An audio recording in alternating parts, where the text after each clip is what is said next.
اعوذ باللہ من الشیطان الرجیم بسم اللہ الرحمن الرحیم رب اشرح لی صدری ویسر لی امری واحلل عقدۃ من لسانی یفقہوا قولی۔ میرے تمام سننے والوں کو اور میرے فیملی چینل کے ممبرس کو، جو نان ممبرس ہیں اور وہ بھی سنتے ہیں، سبسکرائبرس کو تو ہے ہی ہماری فیملی چینل کے ممبر، اور جو نہیں ہیں کوشش کریں گے وہ بھی ہماری فیملی ممبر بن جائیں، تو انشاءاللہ ہمارے پروگرام اور بہتر ہوتے چلے جائیں گے، اور آپ سب کو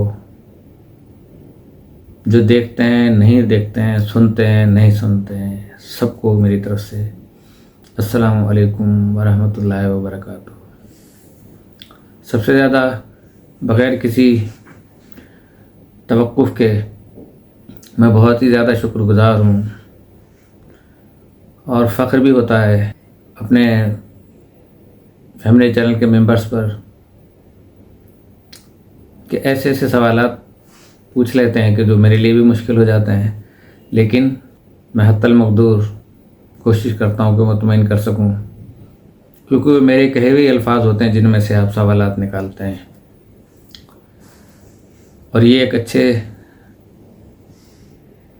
سامع کی، سننے والے کی، کہ وہ اپنے ذہن کو حاضر رکھ کر سن رہا ہے تو اس کے ذہن میں یہ خیالات پیدا ہو رہے ہیں، اور آپ نے وہ کیے، مجھے خوشی ہوئی۔ اس کے جوابات میں پوری کوشش کروں گا دینے کی آخر میں، لیکن جو کل ہم نے پروگرام ختم کیا تھا اس سلسلے میں ہم اپنا پروگرام شروع کر لیں گے۔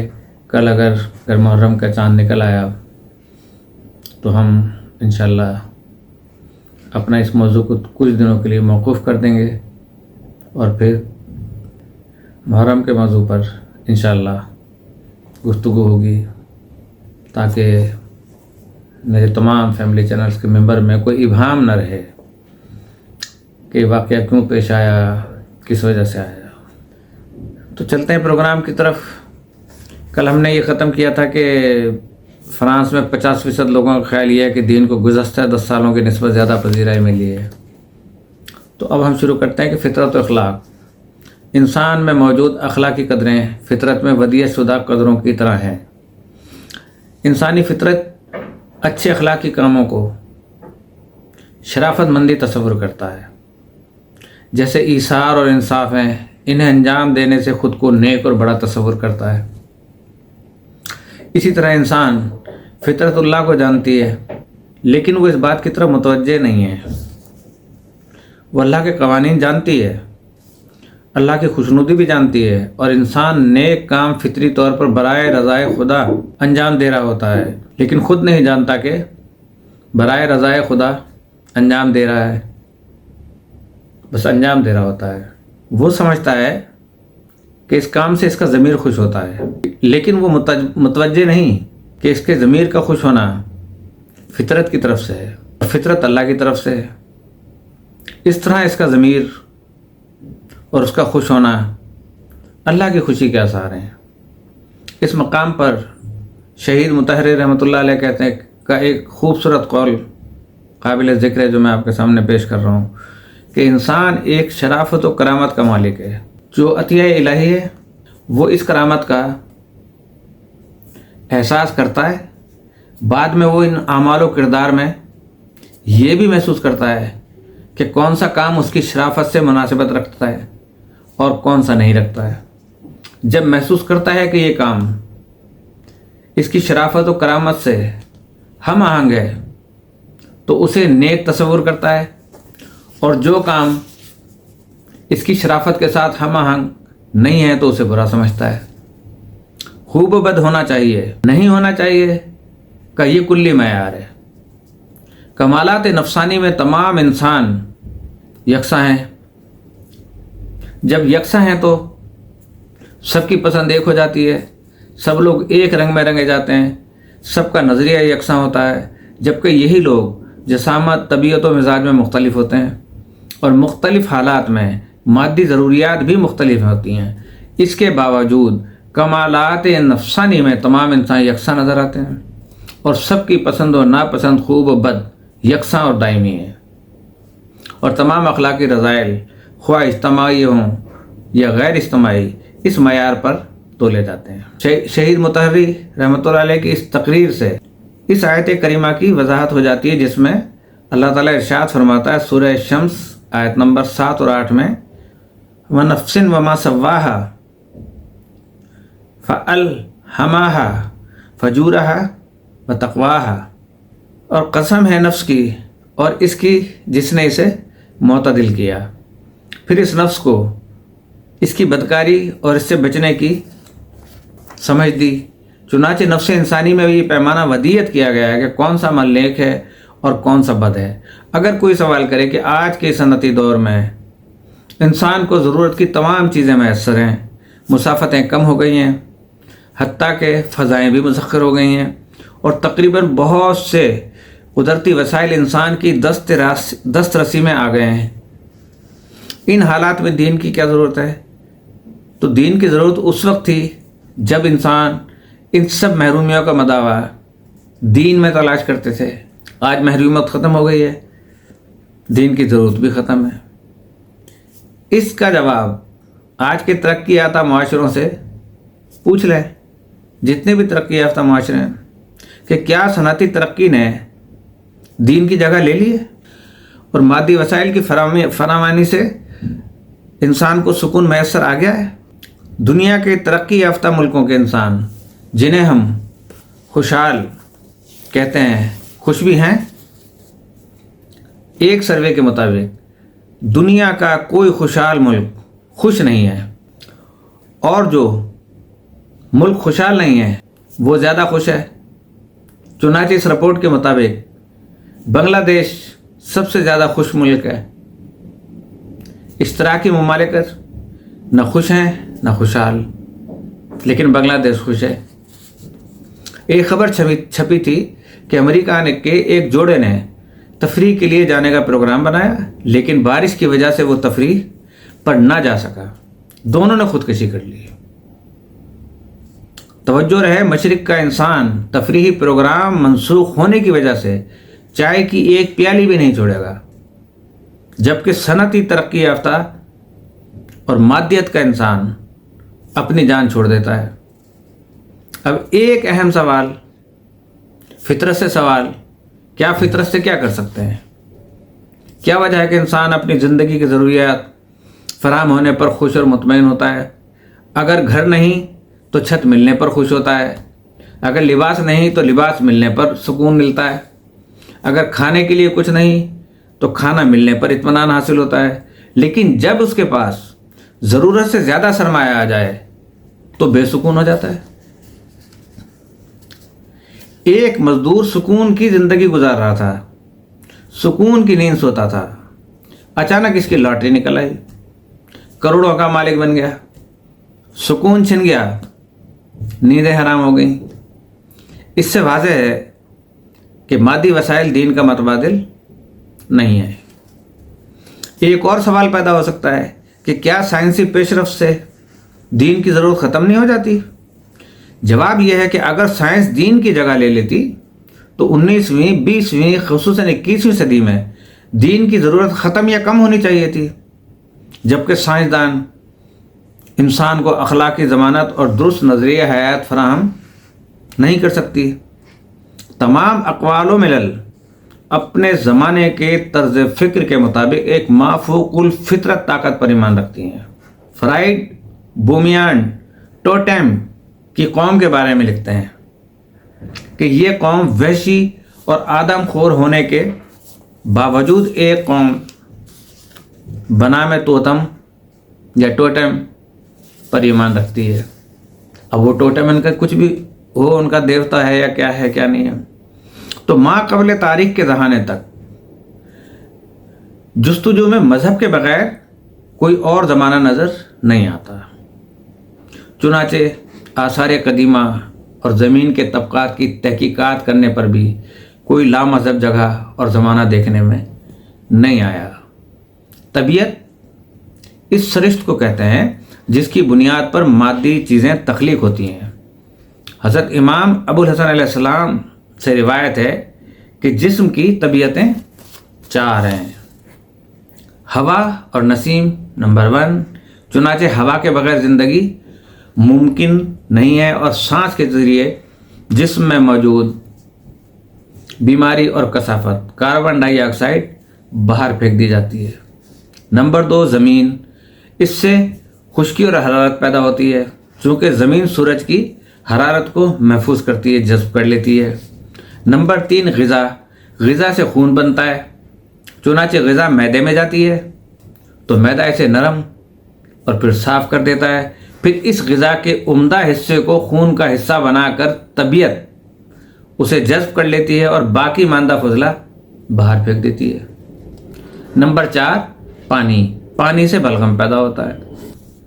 اب فطری و غیر فطری میں فرق، ان میں چند امور کی وضاحت کر دیتے ہیں جن سے فطری اور غیر فطری امور میں واضح فرق ہو جاتا ہے۔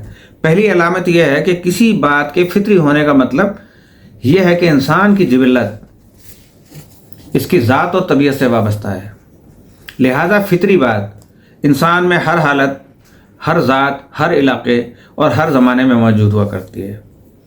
زمان، ذات، علاقہ بدلنے سے اس میں تبدیلی نہیں آتی۔ تمام انسان تمام زمانوں میں اس بات کو اپنی ذات اور جبلت کا لازمہ تصور کرتے ہیں، یعنی فطری بات انسان کی انسانیت کا لازمہ ہے، کیونکہ nature can not be change. جس طرح 4 کا جفت ہونا لازمی ہے کہ 2 اور 2 4 یقینی طور پہ بنتے ہیں، اس میں علاقائی عادات اور رسوم کی وجہ سے کوئی تبدیلی نہیں آتی، جیسے عدالت اچھی اور ظلم بری چیز ہے، ایسی بات کو فطری کہتے ہیں۔ اس کی دوسری مثال ماں کی ممتا کا فطری ہونا ہے۔ ماں کے بچے کے ساتھ محبت ماں کی ذات کا لازمہ ہے، یقینی ہے۔ کسی تعلیم و تربیت علاقائی اور قبائلی عادات و مراسم کے تابع نہیں ہے کہ وہ محبت صرف اس لیے کرے کہ ان کے ہاں یہ رسومات پائی جاتی ہیں، نہیں، ماں کی ممتا کی محبت ہی الگ ہوتی ہے۔ دوسری علامت، فطری امور کسی تعلیم و تربیت پر موقوف نہیں ہوتے، اگرچہ تربیت سے فطری امور کو جلا ملتی ہے۔ تیسری علامت، فطری امور سیاسی، جغرافیائی اور اقتصادی عوامل کے تابع نہیں ہوتے۔ چوتھی علامت، فطری امور کے خلاف پروپیگنڈوں، سازشوں سے ان میں کوئی کمزوری آ سکتی ہے، ان کا خاتمہ نہیں کیا جا سکتا، جبکہ غیر فطری امور کسی مکان و زمان سے مربوط ہوتے ہیں، فطرت کو مکان بھی چاہیے نا۔ نمبر 2، بیرونی عوامل سے ختم ہو جاتے ہیں۔ نمبر 3، تعلیم و تربیت کے زیر اثر آتے ہیں۔ نمبر 4، مخالف پروپیگنڈوں سے ان کا خاتمہ ہو جاتا ہے۔ کیا مذکورہ علامتیں دینداری میں موجود ہیں؟ اس پہ تھوڑی سی روشنی ڈالتے ہیں ٹارچ کے ساتھ۔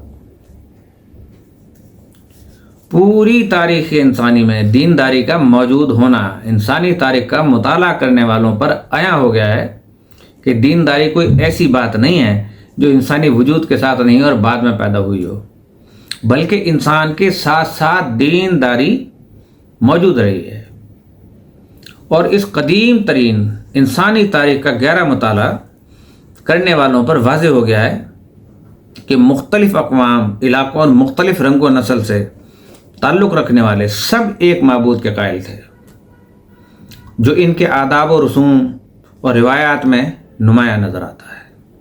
یہ ان کے آثار قدیمہ اور تمدن سے معلوم ہوتا ہے۔ چنانچہ مختلف قبائل و اقوام کا کھوج لگانے والوں نے اس کی گواہی دی ہے۔ ان میں چند ایک اشخاص کا ذکر کرتے ہیں۔ فقیہ عالی قدر آقائے محسنی دام ظلہ اپنی تالیف عجائب و مطالب میں لکھتے ہیں کہ دینی عقائد سے خالی دنیا کا تصور ممکن نہیں ہے۔ شکاگو یونیورسٹی کے شعبہ اخلاق و سیاست کے استاد مارتھا نوسباوم کا عقیدہ ہے کہ آج کل ہم جس کا مشاہدہ کر رہے ہیں وہ یہ ہے کہ لوگ دین کو نظر انداز کرتے ہیں اور آزادی اور ڈیموکریسی کی رٹ لگاتے ہیں، حالانکہ دین کے بغیر دنیا کا تصور ناممکن ہے۔ مہر نیوز ایجنسی کے مطابق یہ شکاگو یونیورسٹی کے استاد ہیں اور ہمارے معاصر ان کے ہم عصر فلاسفروں میں صف اول کے فلسفی ہیں۔ وہ اپنی تحقیقات میں اجتماعی و سیاسی مسائل پر برملا گفتگو کرتی ہیں۔ انہوں نے ایک نئی کتاب امریکہ میں دینی مساوات کے موضوع پر لکھی ہے، اور وہ بعض تحقیقات میں کہتی ہیں کہ اگر گہری نظر سے دیکھا جائے تو آپ کو معلوم ہو جائے گا کہ دین والے انسانی کرامت یعنی انسانی عزت و تکریم اور اس کی بنیادوں پر گہری نظر رکھتے ہیں، اور یہ سب اس زندگی کا مقصد تلاش کر رہے ہیں، اور زندگی کے مقصد کی تلاش کا بہترین سرچشمہ خود انسان کا وجدان ہے، اس کے اندر کی آواز ہے۔ لہذا تمام انسان خواہ وہ مخالف ہوں یا موافق، وہ مقصد حیات پر تحقیق کر سکتے ہیں۔ کولمبیا یونیورسٹی کے پروفیسر جان ایورتھ کہتے ہیں، اقوام عالم میں کسی بھی قوم کی ثقافت اور تمدن دینی تصور سے خالی پانا ممکن نہیں ہے۔ دین کی جڑیں تاریخ کی انتہائی گہرائی میں موجود ہیں، اور غیر معروف تاریخ بھی اس میں بھی ثابت ہیں۔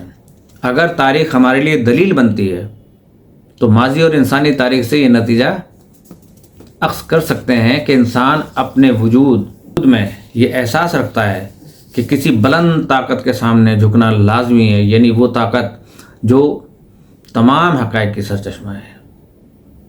شوپن ہاور نے کہا ہے کہ انسان میٹا فزیکل حیوان ہے۔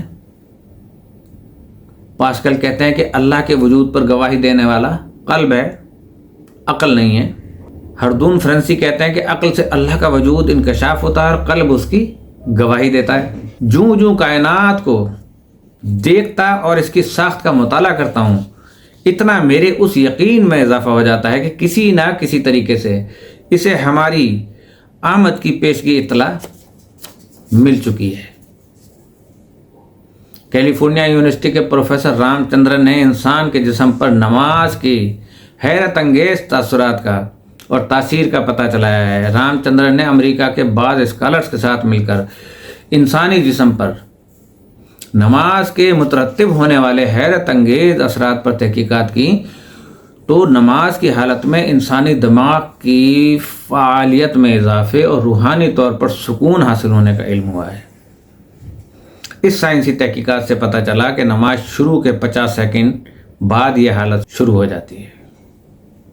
اس تحقیق میں یہ بات بھی سامنے آیا ہے کہ نماز کی حالت میں دل کی دھڑکن اور دوران خون میں بھی 20 سے 30% تک کمی آ جاتی ہے، اور جسم کے بیرونی حصے جلد میں مقاومت کی طاقت زیادہ ہو جاتی ہے۔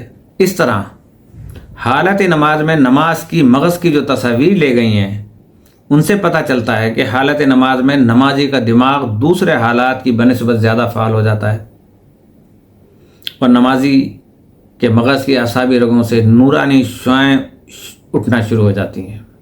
اخبار واشنگٹن پوسٹ نے اس بارے میں لکھا کہ ان سائنسی تحقیقات سے انسانی مغز کے داخلی اسرار واضح ہوئے ہیں۔ اخبار سائنس نے اس قسم کی تحقیقات کو سراہتے ہوئے کہا ہے کہ اس سے دین اور سائنس میں مضبوط ربط کی وضاحت ہو جاتی ہے۔ نمبر 2، احساس دینداری۔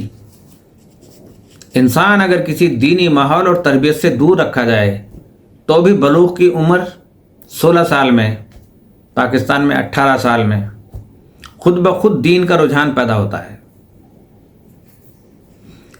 اس عمر کا جوان اس طرح متوجہ ہوتا ہے کہ اس کائنات کو کس نے پیدا کیا، ہمیں کس نے کس لیے پیدا کیا۔ یہ باتیں اس کی فطرت سے اس کے ذہن میں ابھرتی ہیں۔ ماہرین نفسیات کہتے ہیں کہ انسان جب سن بلوغ یعنی 16 یا 18 سال کی عمر کو پہنچتا ہے تو اس کی دینی احساسات بیدار ہونے لگتے ہیں۔ اگر یہ بچہ دیندار گھرانے میں پلا بڑھا ہے تو 16 اور 18 سال کی عمر میں اس میں اللہ تعالیٰ کی محبت میں اور اضافہ ہو جاتا ہے۔ نمبر 3، دینداری ماحول کی پیداوار نہیں ہے۔ فطری امور کا تعلق ماحول سے نہیں، انسان کی ذات سے ہے۔ چنانچہ سب کے مشاہدے میں ہے کہ دینداری مختلف ملکوں، معاشروں، روایات اور عادات و مختلف علاقوں میں پائی جاتی ہیں۔ آپ دنیا کے جس کونے میں جائیں وہاں اذانوں اور ناقوس کی آوازیں سنائی دیں گی، یا مساجد، چرچ، مندر اور دیگر عبادت گاہیں دیکھنے کو ملیں گی۔ ایسا نہیں ہے کہ بعض قوموں میں دین کا تصور ہے اور بعض میں نہیں ہے۔ نمبر 4، دینداری طاقت سے ختم نہیں کی جا سکتی۔ دیکھنے میں آیا کہ بعض الہادی طاقتوں نے طویل مدت تک ذہنوں سے دینی تصور نکالنے کی ہر ممکن کوشش اور اپنی پوری طاقت استعمال کی۔ عبادت گاہوں کو طاقت کے ذریعے بند کرا دیا گیا، لیکن جب لمبی مدت کے بعد جب اٹھ گیا تو عبادت گاہیں دوبارہ آباد ہونا شروع ہو گئیں۔ روس اور دیگر کمیونسٹ ممالک میں اس طرح دیکھنے میں اکثر آیا ہے۔ چنانچہ لینن گراڈ کی مسجد میں مذہبی تعطیلات کے دنوں میں 12,000 افراد جمع ہوتے ہیں، اور اسلامی عیدوں کے دنوں میں ماسکو کی مسجد کے باہر، یعنی مسجد کا احاطہ اپنی جگہ ہے، اس کے علاوہ علاقے کی گلیاں بھی لوگوں سے پر ہو جاتی ہیں۔ ایمان اور کردار۔ دین انسان کے کردار کا مثبت، مؤثر اور داخلی محرک ہے۔ اگر محرک انسان کے دل میں داخل نہ ہو تو بیرونی عوامل کے ذریعے کردار پر اثر وقتی ہوگا اور کردار بھی مان پڑ جائے گا۔ انسان کی تہذیب و تربیت کا داخلی مثبت محرک دین فراہم کرتا ہے۔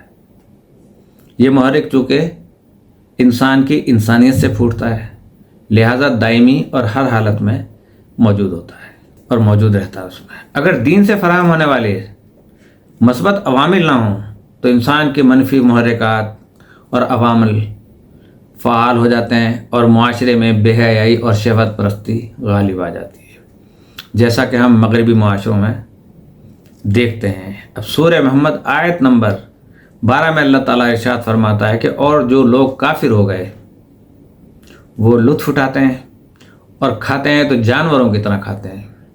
چنانچہ جس میں مثبت قدروں کو کردار میں مجسم کرنے کے عوامل موجود نہ ہوں، اس سے معاشرے کو کوئی بھلائی نہیں ملتی۔ سورہ ماعون آیت نمبر 1 سے 2 میں اللہ تعالیٰ فرماتا ہے ارأیت الذی یکذب بالدین فذلک الذی یدعو الیتیم، کیا آپ نے اس شخص کو دیکھا کہ جو جزا و سزا کو جھٹلاتا ہے؟ یہ وہی ہے جو یتیم کو دھکے دیتا ہے۔ آج یہاں پہ اختتام کرتے ہیں، ٹائم اوور تو ہو ہی جائے گا، لیکن اب آپ کے سوالات کے آج میں نے کوئریز ہیں، سوالات کیا ہیں، بلکہ میرے ذہن کے لیے جو ہے وہ چیلنج ہے، تو کل ہم برہان فطرت پہ بات کریں گے۔ سب سے پہلے کہاں گئے جی آپ کے سوالات؟ ہاں، نسل انسانی آج کے دور میں سب سے زیادہ منفی ہے۔ نسل انسانی آج کے دور میں اگر منفی ہے تو کس چیز سے منفی ہے؟ وہ شیطان کے شکنجے میں آ جاتا ہے، وہ تو بیٹھے ہی صراط مستقیم پہ ہے۔ اس نے تو اللہ تعالیٰ سے دعا یہ کی تھی کہ میں صراط مستقیم پہ بیٹھوں گا اور بہت سے لوگوں کو تیرا ناشکر گزار بنا دوں گا۔ دوسرا یہ کہ اس کا مطلب یہ ہوا کہ خالق کا شعور مثبت طور پر انسان لے کر پیدا ہوتا ہے۔ بالکل ایسا ہی ہے۔ حدیث نبی کریم صلی اللہ علیہ وسلم کی ہر بچہ دین فطرت پہ پیدا ہوتا ہے۔ تو جب دین فطرت پہ پیدا ہوتا ہے اس کے بعد ہم اس کو یہودی، مجوسی، نصرانی، سکھ، عیسائی، ہندو، مسلمان بناتے ہیں۔ اس میں تو کوئی شک نہیں ہے، یہ تو قرآن پاک سے بھی ثابت ہے۔ انبیاء سے میثاق لیا گیا، سورہ اعراف کے اندر ہے، سورہ بقرہ میں ہے۔ چودھری عمران صاحب نے جمعہ مبارک لکھا ہے، جمعہ تو گزر گیا ہے، لیکن ایک فقیر تھا، اس کے مانگنے کا انداز کچھ یہ تھا کہ جب جمعرات ہوتی تھی تو جمعرات کے دن وہ کہتا تھا کہ اللہ کے نام پہ 5 پیسے دے دے، کل جمعہ ہے، جمعرات کو دے دے۔ جب جمعہ آ جاتا تھا تو کہتا تھا کہ 5 پیسے دے دے، آج جمعہ ہے۔ جب ہفتہ آ جاتا تھا تو کہتا تھا کہ کل جمعہ تھا، 5 پیسے دے دے۔ تو اب جمعہ گزر گیا۔ بہرحال thank you very much, same to you, اور آپ کو بھی مبارک۔ اس کے بعد پالنے والے گود کا تربیت اور عقیدے میں بڑا دخل ہے۔ تو ایسے تو ابو طالب نے بھی 2 بڑی ہستیوں کی تربیت اور پرورش کی ہے۔ اگر پالنے والیوں کا فاطمہ بنت اسد کا اور حضرت آمنہ سلام اللہ علیہا کا دودھ انہوں نے نہ پیا ہوا ہوتا تو تربیت تو انہوں نے ماں کی گود سے لے لی تھی، لیکن کم عمری میں وہ وفات پا گئیں۔ تو حضرت ابو طالب علیہ السلام نے، جو کہ اصل دین کی جڑ ہیں، پورا راستہ ہموار کیا نبی کریم صلی اللہ علیہ وسلم کے لیے۔ انہوں نے شیب ابی طالب میں 5 سال رہے کہ جب مشرکین مکہ گھیرا کرتے تھے تو حضرت ابو طالب علیہ السلام نبی کریم صلی اللہ علیہ وسلم کو روزانہ تبدیل کر کر کے بستروں پہ لٹاتے تھے کہ اگر مشرکین کسی طرح گھر میں آ جائیں تو میرا بیٹا ذبح ہو جائے، میرا بھتیجا بچ جائے۔ وہ بھتیجے کی حیثیت سے نہیں کر رہے تھے، وہ بہت بڑے عالم تھے۔ حضرت خدیجۃ الکبریٰ کا نکاح انہوں نے پڑھایا تھا۔ جب ان کی وفات ہوئی ہے تو عام الحزن اس کو اللہ پاک رسول کریم نے اس سال کو قرار دیا، اور ان کی قبر میں خود بھی لیٹے، ان کی نماز جنازہ پڑھائی۔ لہذا وہ بھتیجے کی نہیں کر رہے تھے، وہ دین کی حفاظت کر رہے تھے، اللہ کے رسول کی حفاظت کر رہے تھے، رسالت کی حفاظت کر رہے تھے وہ۔ تو جب جو رسالت کی حفاظت کرے تو اس کا احسان کس پہ ہوا؟ تو حل جزاء الاحسان الا الاحسان، کہ احسان کا بدلہ بھی احسان کے سوا کچھ اور ہے۔ ہمارے مسلمان گروپ کیا چھوٹا بدلہ دیتے ہیں کہ کلمہ نہیں پڑھاتا، اصحاب کہف نے کلمہ چھپائے تو مسلمان ہیں، اپنا دین چھپائے تو، اور حضرت ابو طالب اپنا دین چھپائے تو کافر ہیں، آج تک کافر کہتے ہیں۔ شرم آنی چاہیے صرف اس لیے کہ ان کے جو اسلاف ہیں وہ سارے کافر تھے، لیکن نبی کے حضرت آدم سے لے کے جتنی بھی صلبیں آئیں بنی ہاشم تک سب کے سب دین حنیف پہ تھے اور مسلمان تھے۔ تو وہ بحیثیت رسالت ان کی حفاظت کر رہے تھے، ورنہ اپنے بیٹوں سے محبت ہر ایک کو ہوتی ہے، بھتیجے سے نہیں ہوتی۔ وہ کہہ دیتے کہ بھئی لے جاؤ اس کو۔ کربلا میں ایسے شمر کے 4 پھپھی کے بیٹے تھے، حضرت ام البنین کے، اور حضرت امام حسن ان کے پھپھا تھے۔ اس نے ان 4 کو کہا کہ تم میری امان میں آ جاؤ، کہ میرے اپنے ہو، خاندان کے ہو، ددیالی ہو، لیکن انہوں نے جانے سے انکار کر دیا تھا۔ وہاں اس کی انسانی خواہش تھی، لیکن یہاں پہ حضرت ابو طالب دینی فریضہ انجام دے رہے تھے کہ رسالت کی حفاظت کر رہے تھے کہ اس کو کوئی غضب نہ پہنچے۔ ہو گیا جناب یہ۔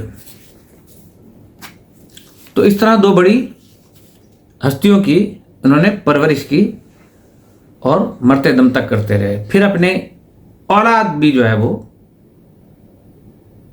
کربلا میں شہید کروائی۔ بہت احسان ہے حضرت ابو طالب کا دین اسلام پر۔ اچھا، اس کے بعد ہے کہ بھوک نیند کے آگے انسان بے بس ہوتا ہے، لیکن بدکاری سے بچنا بہت آسان ہے۔ بھائی بھوک بھی برداشت کر لی جاتی ہے، لیکن بھوک تمام گناہ کی جڑ ہے۔ یہ کہنا کہ اس کے آگے انسان بے بس ہو جاتا، تو جب بے بس ہو جاتا تو کیا کرتا ہے؟ تو آٹومیٹکلی برائی کی طرف چلا جاتا ہے۔ لیکن بدکاری سے بچنا بہت آسان ہے۔ بہت آسانی سے کہہ دیا آپ نے۔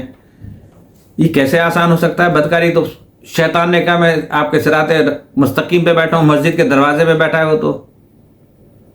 وہ تو بڑے بڑے اولیاؤں کے دروازوں پہ، امام بارگاہوں کے باہر بیٹھا ہوا ہے، این جی اوز کے دفاتر میں بیٹھا ہوا ہے جہاں پہ مسلمان این جی اوز کام کر رہے ہیں، کہ میں نے روکنا ہے نا، راہ مستقیم سے بھٹکانا ہے۔ آپ نے کہا کہ بدکاری سے بچنا جو ہے وہ بہت آسان ہے، شاید، لیکن میں اس کو ایکنالوج نہیں کرتا بالکل بھی۔ آپ نے کہہ دیا غور کی جگہ سوال پہ، ٹھیک ہے۔ اس کے بعد یہ تھا کہ انسان کا ابتدائی دین شرک تھا۔ جب حضرت آدم نے شیطان کا کہنا مانا تو شرک آسمان پہ ہی ہو گیا تھا، حالانکہ اللہ کا جاہ و جلال دیکھ کر بھی کوئی بہک سکتا ہے۔ میں نے پہلے بھی عرض کیا تھا کہ اور جب ہم نے فرشتوں کو حکم دیا کہ آدم کے آگے سجدہ کرو تو وہ سجدے میں گر پڑے، سوائے ابلیس کے. اس نے انکار کیا, غرور کیا, اور وہ تھا ہی کافروں میں سے. اس کے بعد میں نے کہا کہ یہ تکبر کیا اس نے, کہ جب تکبر کی وجہ سے اللہ نے اسے رذیل کر کے نکالا, شیطان نے قسم کھا کر کہا کہ پس قسم ہے اس کی, گمراہ کیا تو نے مجھے,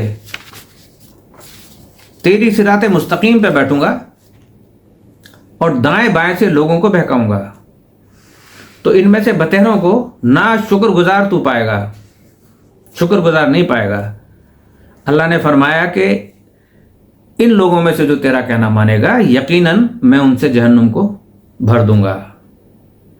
گویا ابلیس کا صراط مستقیم پہ بیٹھنا ثابت ہے, قرآن شریف سے ثابت ہے, اور صراط مستقیم وہی ہے جس پر چلنے کی دعا سورہ الحمد کے مطابق مسلمان مانگتا ہے, اہدنا الصراط المستقیم, اور صراط پہ وہ بیٹھا ہوا ہے. تو گویا ابلیس اسی راستے پہ بیٹھا ہوا ہے. وہ مسجد ہو یا صراط مستقیم کے نام پہ قائم ہونے والا کوئی ادارہ ہو, یا جس وقت ہم نماز پڑھتے ہیں تو اہدنا الصراط المستقیم جس وقت کہتے ہیں تو اس وقت ہمارے ذہن میں کیا ہوتا ہے؟ سورہ زخرف میں یہ چیز ہے. اچھا, اس کے بعد آپ نے کہا اسی کے اندر کہ حالانکہ حضرت آدم انسان کا ابتدائی دین شرک تھا. تو شرک کیوں تھا ابتدائی دین, یہ آپ کو کس نے کہہ دیا؟ قرآن مجید میں واضح ارشاد ہوتا ہے کہ انسانی فطرت میں اللہ کی ربوبیت کا شعور کس طرح ودیت فرمایا گیا. حضرت آدم علیہ السلام کو جب پیدا کیا گیا تو تمام ان عالم ارواح کو پیدا کیا گیا, ان ارواح کو پیدا کیا جنہوں نے آخری دن تک اس دنیا میں آنا ہے. اور سورہ یونس آیت نمبر 36 میں اللہ تعالیٰ فرماتا ہے کہ اور جب آپ کے رب نے اولاد آدم کی پشتوں سے ان کی نسل کو نکالا تھا اور ان پر خود انہیں گواہ بنا کر پوچھا تھا کیا میں تمہارا رب نہیں ہوں؟ میں نے کل ہی کہا تھا الستو بربکم, کیا میں تمہارا رب نہیں ہوں؟ سب نے کہا قال بلی, بالکل کیوں نہیں ہے. سب نے کہا تھا کہ ہاں تو ہمارا رب ہے, ہم اس کی گواہی دیتے ہیں. یہ اس لیے ہوا تھا کہ قیامت کے دن یہ نہ کہہ سکو کہ ہم تم سے اس بات سے بے خبر تھے. تو قرآن کے مطابق انسان کا ابتدائی اور اصلی دین توحید ہے, شرک بعد میں پیدا ہوا ہے. ٹھیک ہو گیا. اور انبیاء سے بھی میثاق لیا گیا تھا اور نبی کریم صلی اللہ علیہ وسلم کا کلمہ شہادت بھی پڑھوایا گیا تھا. اسی لیے کہا جاتا ہے کہ ہر بچہ دین فطرت یعنی دین اسلام پہ پیدا ہوتا ہے کہ اس نے وہاں پہ کلمہ پڑھا تھا عالم ارواح میں, اور وہ تمام ارواح اس دنیا میں ایک دوسرے سے ملیں گی جو عالم ارواح میں اپنے دور میں مل چکی تھی. کبھی نہ کبھی کسی نہ کسی صورت میں ضرور ملتی ہیں. اکثر ایسا ہوتا ہے کہ آپ کہیں جا رہے ہیں, کسی شخص کو دیکھے جا رہے ہیں, اس نے وہ بھی دیکھ رہا ہے, تو آپ لوگ کہتے ہیں کہ ایسا لگتا ہے کہ آپ کو کہیں دیکھا ہے, آپ سے باقاعدہ بات بھی ہوئی ہے, کافی دیر بیٹھے ہیں, یاد نہیں آ رہا کہ کہاں دیکھا تھا. تو یہ کیا چیز ہے؟ یہ اس تحت شعور میں, یہ آپ کے اس عالم ارواح کی میں ملاقات آپ کو یاد آ رہی ہے. اچھا, تو کیا ماحول پھر فطرت سے زیادہ طاقتور ہے؟ کیونکہ انسانی فطرت ہے کہ وہ ماحول سے جلد متاثر ہو جاتا ہے. ماحول سے متاثر ہونا ایک الگ چیز ہے, لیکن فطرت تو فطرت ہی رہتی ہے. اگر اس کی نیک فطرت ہے تو وہ کبھی بھی گندے ماحول سے متاثر نہیں ہوگا. اپنی فطرت کے مطابق جو ماحول ہوگا اس میں جائے گا. گدھا گدھے کے ساتھ جائے گا, کبھی گھوڑا گھوڑے کے ساتھ, اور گھوڑا گھوڑے کے ساتھ جائے گا. کبھی آپ نے مرغیوں کو بطخوں کے ساتھ کھیلتے ہوئے نہیں دیکھا ہوگا, کبھی آپ نے ہاتھی کو شیر کے ساتھ کھیلتے ہوئے نہیں دیکھا ہوگا, کبھی کبوتروں کو جانا مینا کے ساتھ کھیلتے ہوئے نہیں دیکھا ہوگا. تو یہ ساری چیزیں بالکل فطرت کے مطابق ہیں. اچھا, 5 وقت نماز پڑھنا, نماز, روزہ, حج, زکوٰۃ, توحید, یہی اسلام کے ستون ہیں. پھر فرقے کیوں بنے؟ میں نے آپ کو بتا دیا کہ صراط مستقیم پہ شیطان بیٹھا ہے. اس نے کہا تھا کہ میں تیرے بہت سارے بندوں کو تیرا ناشکر گزار کر دوں گا. لہٰذا اس کی جکڑ میں جو آتا گیا اور جتنا اس کا ناقص علم ہوتا تھا اس کے حساب سے فرقے بناتا چلا گیا اور دین اسلام میں رکھنا ڈالا اپنے تئیں، وہ یہ سمجھتا رہا کہ میں بڑا نیک کام انجام دے رہا ہوں، گویا اس نے اپنے آپ کو خدا اور رسول کتنا سمجھا کہ ایک نیا فرقہ میں بنا دیتا ہوں، تو اس وجہ سے فرقے بنے۔ اصل فرقہ وہی تھا، اشہد ان لا الہ الا اللہ وحدہ لا شریک لہ واشہد ان محمدا عبدہ ورسولہ۔ اب اس کے اوپر جو ہے نا کچھ سوال ایسے تھے جن کے جوابات ابھی تشنا رہ گئے ہیں، انشاءاللہ پھر کسی پروگرام میں۔ تو میں آپ کے ساتھ اجازت چاہتا ہوں اسی کے ساتھ، پھر ٹائم زیادہ ہوتا جا رہا ہے، لیکن جاتے جاتے پھر میں اپنی خاموشی کی زبان بول رہا ہوں۔ آپ لوگ کوشش کریں اپنے گھر کو، اپنے چینل کو اور اپنے ممبرانز میں اضافہ کریں کہ اللہ پاک فیملی ممبرز کو بڑھانے میں اور بڑھنے میں خوش ہوتا ہے۔ اسی کے ساتھ اللہ پاک آپ سب کی جان و مال و عزت و آبرو اور ایمان کی حفاظت فرمائے اور ہمارے مملکت خداداد پاکستان کو استحکام عطا فرما اور ان کو غیر مستحکم کرنے والی قوتوں کو نیست و نابود فرما، کشمیر اور فلسطین میں اپنی غیبی امداد اور مدد فرما۔ السلام علیکم ورحمۃ اللہ وبرکاتہ۔